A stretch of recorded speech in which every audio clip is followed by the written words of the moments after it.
Hello, everybody. My name is Dr. Vera Tarman, and I am an addiction physician working out of Toronto, Canada. So welcome, and I hope you find something useful. Now, the next question that we might ask is, well, what addiction is actually the deadliest in in the Western world? What addiction is the deadliest?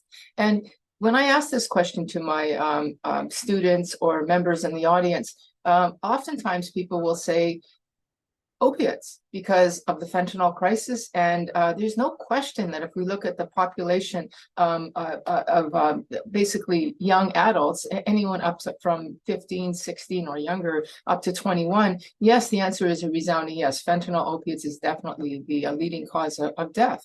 It's the deadliest addiction.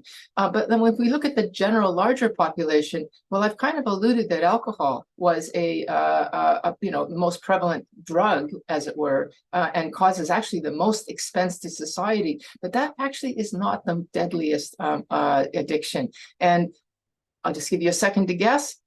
1, 2, 3, there we go. And actually the deadliest, I'm going to get out of the way here, is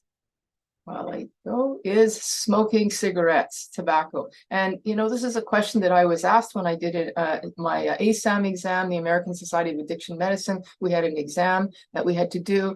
And this was a question. And I remember thinking when I saw this question, why are they asking that question of me? I mean, it's got to be alcohol. It's got to be cocaine, maybe opiates. Anyway, it's smoking. And it's because it's so ubiquitous, we don't think about it. It's still smoking. And then the other thing that I want to point out is that if you notice beside that big thing right up there is over to this side here, what we call obesity and inactivity. What should that be called?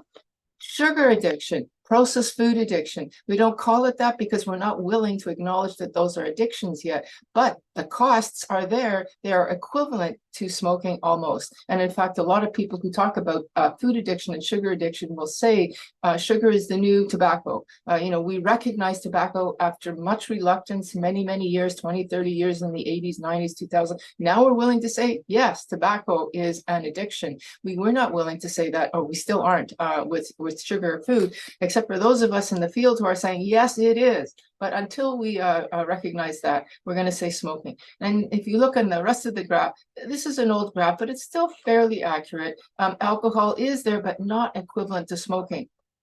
Although, as an aside, I'll say, who are the biggest smokers? Alcoholics, people who drink.